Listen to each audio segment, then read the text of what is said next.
Hi friends, நம்ம TNPSC வெற்றி பெற்ற சேனலில் இன்றைக்கி நம்ம ஜென்ரல் தமிழுடைய வீக்லி டெஸ்ட் அதான் பார்க்க போகிறோம். அதில் டெஸ்ட் நம்பர் 8.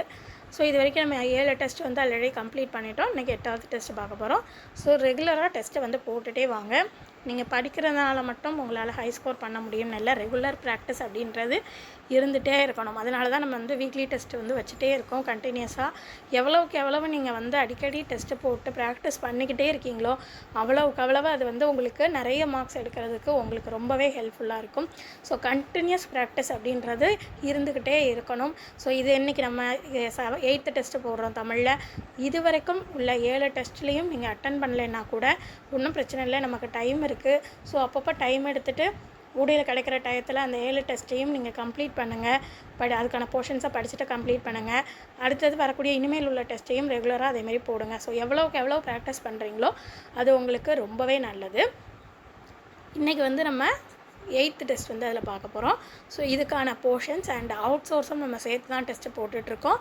ஸோ அவுட் சோர்ஸ்க்கான போர்ஷன்ஸ்க்கான மெட்டீரியல் தேவிரா புக் போயிட்டுருக்கு. ஸோ அதுக்கான மெட்டீரியல் உங்களுக்கு வந்து அவுட் சோர்ஸ் இந்த டெஸ்ட்டுக்கானதும் உங்களுக்கு டெலகிராம் சேனல் அவைலபிளாக இருக்குது. அதுக்கான லிங்க் நான் டிஸ்கிரிப்ஷனில் கொடுத்துருக்கேன், அதில் போய்ட்டு செக் பண்ணிக்கோங்க. இப்போ நம்ம இன்றைக்கான டெஸ்ட்டு பார்க்கலாம் வாங்க. இன்றைக்கி நம்ம டைரக்ட் டெஸ்ட்டு தான் சொல்லியிருக்கோம். ஸோ டைரெக்டாகவே நம்ம அப்படி பார்த்துடலாம். நம்ம ஒவ்வொரு கொஷனாக பார்க்க உங்களுக்கு டகடகான ஆன்சர் தெரியுதா பாருங்கள்.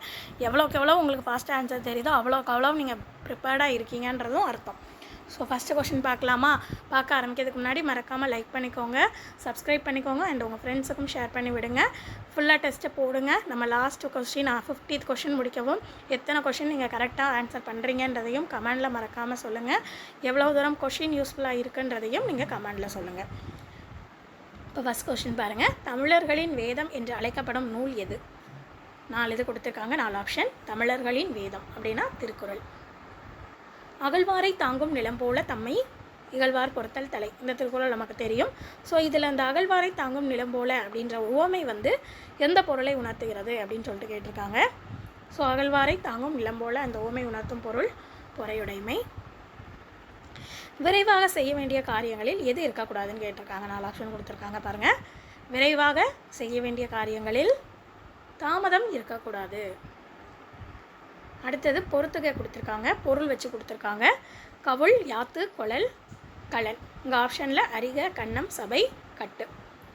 ஸோ இதில் பாருங்கள், கவுள் அதோடைய பொருள் என்ன? கவுள் அப்படின்னா கண்ணம், யாத்து கட்டு, கொழல் அறிக, கலன் சபை. So second option correct answer. 2, 4, 1, 3.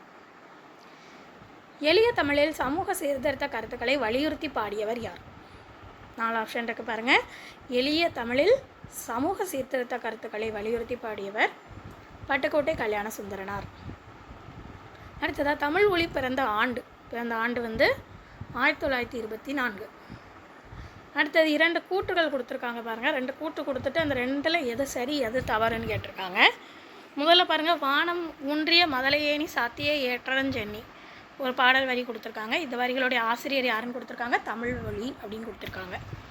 2வது கூற்று பாருங்கள், மொட்டை கிளியோடு நின்று தினம் பெருமூச்சு விடும் மரமே அப்படின்னு சொல்லிட்டு ஒரு பாடல் வரிகள் கொடுத்துருக்காங்க.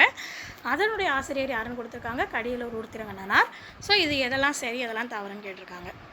ஸோ கூட்டு பாருங்கள், வானம் ஊன்றிய மதலையேனி சாத்திய ஏற்றஞ்சென்னி, இந்த இதோடைய வரிகளுடைய ஆசிரியர் கடியலூர் உருத்திரங்கண்ணனார். மொட்டை கிளியோடு நின்று தினம் பெருமூச்சு விடும் மரமே என்ற வரிகளின் ஆசிரியர் தமிழொலி. அதனால் அவங்களுக்கு 2மே இங்கே என்ன செஞ்சுருக்காங்க? மாற்றி கொடுத்துருக்கிறதுனால 2 கூற்றுமே தவறு. கூற்று 1, 2 தவறு, அதுதான் சரியான விடை. அடுத்த கொஸ்டின் பாருங்கள். எய்தி, அதுக்கான இலக்கண குறிப்பு கேட்டிருக்காங்க. எய்தி அப்படின்னா வினையச்சம். ஆடும் கிளை, இலக்கண குறிப்பு கேட்டிருக்காங்க. ஆடும் கிளை என்னது? பெயரச்ச தொடர். மானம் கூட்டல் எல்லா, இதை சேர்த்து எழுதுனா மானம் இல்லா. வீடு கட்டியாயிற்று, இது எந்த வகையான வாக்கியம் கேட்டிருக்காங்க? வீடு கட்டியாயிற்று, கட்டி முடிச்சிட்டு அப்படின்னு அர்த்தம். ஸோ வீடு கட்டியாயிற்று அப்படின்றது செயப்பாட்டு வினை வாக்கியம். பள்ளிக்கு புத்தகங்கள் வருவித்தார், என்ன வகையான வாக்கியம்? வருவித்திருக்கார், யாரோ ஒருத்தங்க வருவிச்சிருக்காங்க. ஸோ பள்ளிக்கு புத்தகங்கள் வருவித்தார், அப்போ இது என்ன வாக்கியம்? பிறவினை வாக்கியம். கல்லாமை ஒழிக, என்னும் பொருளில் வரும் தொடர் எது? கல்லாமை ஒழிக அப்படின்றது என்ன தொடர்? விளைவு தொடர். பாடி மகிழ்ந்தனர் அப்படின்றது என்ன தொடர்? வினையெச்ச தொடர். அப்பா சொன்னார் என்ன வகையான வாக்கியம்? அப்பா சொன்னார் செய்வினை வாக்கியம். பானை குயவனால் வணையப்பட்டது. அப்போ இது என்னது? செயப்பாட்டு வினை வாக்கியம். அடுத்தது தன்வினை வாக்கியத்தை தேர்ந்தெடுத்து எழுதுகன்னு கொடுத்துருக்காங்க. ஒரு சிறுவன் வச்சு கொடுத்துருக்காங்க டாப்பிக்கு. சிறுவன் பாடம் படிப்பித்தானா, படித்தானா, படிக்க வைத்தானா, படித்தானா. இதில் எது தன்வினை வாக்கியமாக வரும்னு பார்த்தீங்கன்னா, சிறுவன் பாடம் படித்தான், அவனாக படிச்சுக்கிட்டான், அதுதான் எனது தன்வினை, அவனாலே செய்யப்பட்டது, அவனாலே படிக்கப்பட்டது. கட்டுரையை படித்தான் எந்த வகையான தொடர்னு கேட்டிருக்காங்க. கட்டுரையை படித்தான், அப்போ அது என்னது? வேற்றுமை தொடர். அப்துல் நேற்று வந்தான், இது எந்த வகையான வாக்கியம்? நேற்று வந்தான், அவனே வந்துட்டான் அப்படின்ற மாதிரி கொடுத்துட்டாங்க. அப்போ அது என்னது? தன்வினை வாக்கியம். தந்தை மகனை நன்றாக படிக்க வைத்தார் எந்த வகையான வாக்கியம்? தந்தை மகனை படிக்க வச்சிருக்காரு, அப்போ தந்தை மகனை நன்றாக படிக்க வைத்தார் எந்த வகையான வாக்கியம்? பிறவினை வாக்கியம். அடுத்து ஒரு திருக்குறள் கொடுத்துருக்காங்க. அந்த திருக்குறளுடைய சீர்களை மாற்றி மாற்றி கொடுத்துருக்காங்க. அதை நம்ம முறைப்படுத்தி எழுதணும். ஸோ இதில் எந்த திருக்குறள்ன்றதை நம்ம கண்டுபிடிக்கணும். கண்டுபிடிச்சிட்டு அதில் எது கரெக்டாக இருக்குன்றதையும் நம்ம செக் பண்ணிவிட்டு ஆன்சர் பண்ணணும். ஸோ கரெக்ட் ஆன்சர் இது வரைக்கும் கெஸ் பண்ணியிருந்தீங்கன்னா ஓகே. பாருங்கள், செகண்ட் ஆன்சர் பாருங்கள். கற்றாருள் கற்றார் எனப்படுவர், கற்றார் முன் கற்ற செல்ல சொல்லுவார். இந்த திருக்குறள் சரியான விடை. நன்னூலுக்கு உரை எழுதியவர் யார்? சுவாமிநாத தேசிகர், சங்கர நமச்சிவாயர், சிவஞான முனிவர், தண்டபாணி தேசிகர். ஸோ நன்னூலுக்கு உரை எழுதியவர் சங்கர நமச்சிவாயர். 4000 திவ்ய பிரபந்தத்தினுடைய வேறு பெயர்கள் 2 கொடுத்துருக்காங்க. ஆன்ற தமிழ்மறை, திராவிட சாகரம். இதில் எதெல்லாம் சரின்னு கேட்டிருக்காங்க. ஸோ முதல்ல பாருங்கள், ஆன்ற தமிழ்மறை அது அதோடைய வேறு பெயர் தான். அதேமாதிரி திராவிட சாகரமும் 4000 திவ்ய பிரபந்தத்துடைய வேறு பெயர், அதுவும் சரி. அதனால் 1, 2 சரி. இது ஃபுல்லாமே உங்களுக்கு அவுட் சோர்ஸில் உள்ள கொஷின்ஸு. அவுட் சோர்ஸும் நல்ல தரவாக படிச்சுக்கோங்க. அடுத்த கொஸ்டின் பாருங்கள். தாமரையில் அவதரித்த ஆழ்வார் யார்? பொய்யாழ்வார், பேயாழ்வார், பூதத்தாழ்வார், திருமழிசை ஆழ்வார். யார்? பொய்கை ஆழ்வார். தாமரையில் அவதரித்தவர். திருப்பாவையே வேதம் அனைத்திற்கும் வித்து என்று கூறியவர் யார்? திருப்பாவையே வேதம் அனைத்திற்கும் வித்து என்று கூறியவர் ராமானுஜர். ராமனிடம் பக்தி கொண்ட ஆழ்வார் யார்? பெரியாழ்வார், பேயாழ்வார், குலசேகர ஆழ்வார், பூதத்தாழ்வார். யார் ராமனிடம் பக்தி கொண்டவர்? குலசேகர ஆழ்வார். நம்மாழ்வார் பாடியவைகளில் தவறானதை சுட்டுக.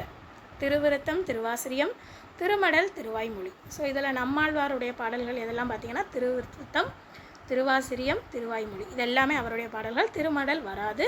ஸோ இங்கே தவறானதான் கேட்டிருக்காங்க. அதனால் நம்ம correct answer third option Thirumadal. இருட்டறையில் உள்ளதடா உலகம் என தொடங்கும் பாடலை பாடியவர்? இருட்டறையில் உள்ளதடா உலகம், பாரதிதாசன். திருக்குறளுக்கு வழங்கப்படாத சிறப்பு பெயரை காண்க. அதாவது திருக்குறளுக்கு நிறைய சிறப்பு பெயர்கள் இருக்குது. அதில் ஒரு 4 பேர் கொடுத்துருக்காங்க. அதில் எது தவறானதுன்னு கேட்டிருக்காங்க. பாருங்கள், ஆதிகாவியம், பொய்யாமொழி, உத்தரவேதம், தமிழ்மறை. இதில் எது வராது? ஆதிகாவியம் வராது. வாழும் வள்ளுவம் என்ற நூலுடைய ஆசிரியர்? வாழும் வள்ளுவம். நிறைய கொஷினில் அது கேட்டிருக்காங்க. வாசே குழந்தைசாமி. அடுத்தது பொறுத்துக. சிறப்பு பெயர்கள் இருக்கு இல்லையா, கவிஞருடைய சிறப்பு பெயர்கள் வச்சு கேட்டிருக்காங்க. பாருங்கள், காந்திய கவிஞர், ஓமை கவிஞர், மக்கள் கவிஞர், கவிஞர் ஏறு. சுரதா, நாமக்கல் கவிஞர், வாணிதாசன், பட்டுக்கோட்டை. ஸோ யார் யாருடைய சிறப்பு பெயர்? காந்திய கவிஞர் யார்? நாமக்கல் கவிஞர். ஓமை கவிஞர் சுரதா. மக்கள் கவிஞர் பட்டுக்கோட்டை கல்யாண சுந்தரம். கவிஞர் ஏறு Vanidasan. So first option correct answer. Tamil தொண்டு செய்வோன் சாவதில்லை என்று கூறியவர் யார்? தமிழ் தொண்டு செய்வோன் சாவதில்லை என்று கூறியவர் பாரதிதாசன். பொருட்பாலில் பகுக்கப்பெறாத இயல் எது? பொருட்பாலில் பகுக்கப்பெறாத இயல் எது? பாயிரவியல். அறை என்னும் வேர்ச்சொல்லின் வினையாளனையும் பெயரை காண்க. அறையுடைய அவரை அப்படின்ற வேர்ச்சொல்லுடைய வினையாளனையும் பெயர். அறைந்தவர். வா என்னும் வேர்ச்சொல்லின் வினைமுற்று. வா என்னும் வேர்ச்சொல்லின் வினைமுற்று. வா அதோடைய வினைமுற்று வந்தான். உன் என்னும் வேர்ச்சொல்லின் வினையெச்சத்தை காண்க. உன்னா உண்டு. நட என்னும் வேர்ச்சொல்லின் தொழிற்பெயரை காண்க. நட நடத்தல். கம்பராமாயணம் எத்தனை படலங்களை கொண்டது? கம்பராமாயணம் 113 படலங்களை கொண்டது. குண்டலகேசியை இயற்றியவர் யார்? குண்டலகேசியை இயற்றியவர் நாதகுத்தனார். கம்பன் என்ற ஒரு மானிடன் வாழ்ந்ததும்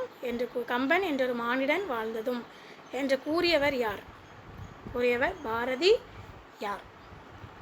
உ.வே.சா நூல் நிலையம் எப்போது நிறுவப்பட்டது?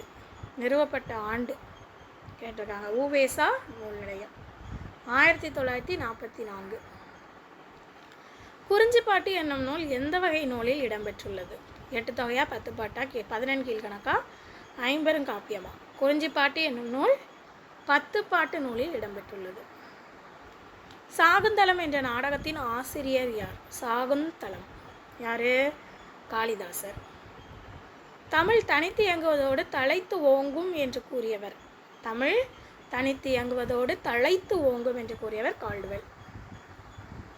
பாவாணர் கோட்டம் அவரின் முழு உருவச்சிலை அவர் பெயரில் நூலகம் ஆகியவை எங்கெல்லாம் நிறுவப்பட்டிருக்கு? எந்த இடம்? ராசப்பாளையம். விழுதும் வேரும் என்ற தலைப்பில் உள்ள பாடல் எந்த நூலிலிருந்து எடுக்கப்பட்டது? விழுதும் வேரும் அழகின் சிரிப்பு. திருக்குறளை படிக்கிறேன் என்பது என்ன பெயர்? என்ன ஆகு பெயர்? திருக்குறளை படிக்கிறேன் காரியவாகு பெயர். கொல் என்னும் வேர்ச்சொல்லின் வினையாளனையும் பெயர் காண்க. கொல் அதனுடைய வினையாளனையும் பெயர் கொன்றான். ஈன்றதாய். ஈன்றதாய் அதோடைய இலக்கண குறிப்பு வினையெச்சம். உடு அதோடைய தொழிற்பெயர் உடுத்தல். ஸோ இவ்வளோதான் நமக்கு தேர்வு எண் 8 டெஸ்ட் 50 கொஷின் போட்டிருப்பீங்க. இப்போ நீங்கள் போட்டுட்டு இதில் எத்தனை கொஷின் கரெக்டாக போட்டிருக்கீங்க, உங்களுக்கு கொஷின் எவ்வளோ யூஸ்ஃபுல்லாக இருந்தது, வேறு இதில் உங்களுக்கு என்னெல்லாம் சேஞ்சஸ் தேவைப்படுது அப்படின்றதையும் நீங்கள் கமெண்டில் சொல்லுங்கள். நம்ம அடுத்த வீடியோவில் பார்க்கலாம்.